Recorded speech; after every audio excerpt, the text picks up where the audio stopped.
torí ọ̀fẹ́ mi lèmi ṣe pariwo. Torí akọ́bẹ́pọ̀ rẹ̀ màmá olúwa dá mi lọ́lá. Màmá olúwa dára sí mi, màmá olúwa dá mi láre. Lèmi ṣe pariwo. Ọpẹ́ mi ò mọ bí olórí gbẹ̀yàn yóò. Bébí ò bá tètè lọ yàn tèmi. Àyà máa ń gbé èmi ò mọ bí olórí gbẹ̀yàn yóò. Bá tètè lọ yàn tèmi. Ọpẹ́ mi ò rí bọ́kọ̀ rẹ tí ń kẹ́ ọ lójú tí ń kẹ́ ọ nímú. Láṣẹ lọ́wọ́ Ọlọ́run ọba òní wọ́pọ̀. Ọlọ́jọ́ yóò màmá dá mi lọ́lá òní wọ́mọ. Màmá dára sí mi òní wọ́mọ. Ẹlẹ́ẹ̀kẹta màmá dá mi láre òní wọ́mọ. Bọ́lá kò mọ bí olórí bẹ́yẹn yóò àkọ́tà. Ẹlẹ́ẹ̀kẹ́ ọ̀yọ́. Ẹ̀kúrẹ́ kíákíákíá. Ẹ̀kúrẹ́ wẹ́rẹ́wẹ́rẹ́. Àsáré kíákíá kí lọ yọrí níbi ẹ̀kọ́ yẹn mi gbẹ̀yìn rí. Básáré ní wàrà àṣẹṣà kí lọ yọrí níbi tí ìyá dá mi lọ́lá gbẹ̀yìn rí ọjà rẹ̀. Mo wá wòye títí mo wá rí wípé ibì kan náà la gbẹ̀yìn rí o. Kádàrá ò pa á.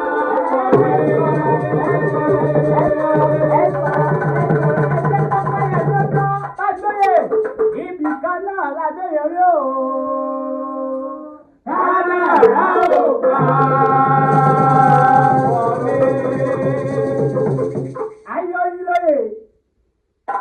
Orí rẹ̀ ti yẹrẹ òṣòríire, oríire ni. Torí bọ́jú ẹni bá dé ọlọ́dún àmọ́ ọmọdún tí ẹ lọ́dún amòyìn oyin inú afárá. Àwọn ìṣẹ̀lẹ̀ nínú àpà. Ọdọọdún ló máa bẹ láṣẹ lọ́wọ́ Olódùmarè ọba ìkọ́kẹ́ ìkọ́bálá.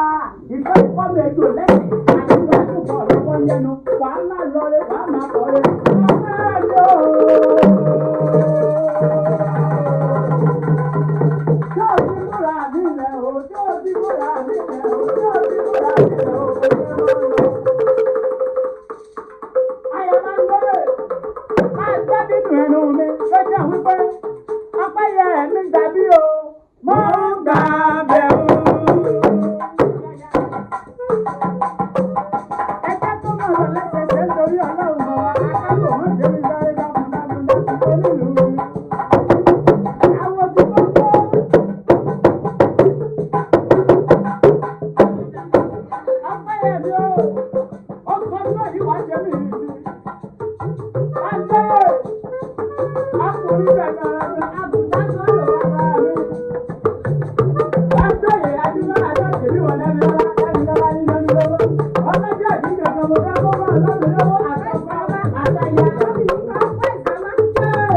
Owó ti lórí kì í wá orí kì í bẹ̀rẹ̀ ọwọ́ òyàrá.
Ọpẹ́yẹmí aya Bámigbóyè dúpẹ́ gidigidi lọ́wọ́ ọkọ mi. This thing is a surprise. I wasn't expecting it at all. Mo ṣáà pé wọ́n yẹ jáde, wọ́n ṣáà wọlé láàárọ̀, wọ́n jáde àwọn fẹ́ lọ fún pé akílẹ̀ kan wákàtí tó torí àkọsọ àti 12 mo ti ń post pé today is my birthday. was a really surprise. Mo dúpẹ́ lọ́wọ́ wọn ibi gíga láyé lórúkọ Jésù. Mo dúpẹ́ lọ́wọ́ pẹ̀lú tẹ́ wá mọ́ ní ìyàwó tí ìgbè. I really appreciate you. Ṣé àpá ti sọ̀rọ̀ nípa kínní? I didn't know it will come this morning. I really appreciate everybody. Mo gbà ládùúrà pé gbogbo wa la máa dàgbà lórúkọ Jésù. Gbogbo ẹ̀yin tẹ́ wá ní fún ilé wẹ̀wẹ̀ lórúkọ Jésù. Nígbà tí mo ṣe 40 lẹ́yìn, màá ṣe ọ̀pọ̀lọpọ̀ ọdún láyé lórúkọ Jésù. I thank everybody and I appreciate everybody. And for the surprise is coming from my husband. I really appreciate you, my love, my crown. I do call him ọkọ ẹ̀. Ọkọ ẹ̀ ni mo máa ń pè é. Wọ́n bá ti ń ṣe bẹ́ẹ̀ ọkọ ẹ̀. Ìwé àwa dùn. Dúpẹ́ lọ́wọ́ yín o. God bless you more. Dúpẹ́ lọ́wọ́ yín àpáta ẹ̀yìn. Ilé-iṣẹ́ yín ò ní bàjẹ́ o. Wọ́n máa mọ̀ yín sí ni o. Wọ́n á mọ̀ yín ní òkè òkun. Wọ́n á mọ̀ yín ní gbogbo àgbáyé àti gbogbo àwọn akẹgbẹ́ yín àti saxophone brother. Wọ́n á mọ̀ yín káàkiri àgbáyé lórúkọ Jésù. Òkìkí ní àsàn. Òkìkí yóò ní wọ mi lórúkọ Jésù. Thank you so much. I really appreciate it.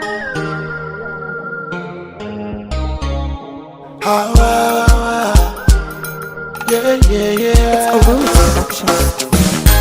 Tani bá fọpẹ́ fún lórí tani bá fi fún lórí ẹgbẹ̀rún àwọn kò tó fún irẹ́ o. Bí mo ṣe fẹ́ bí mo ro ka òkú ní jẹ́ lórí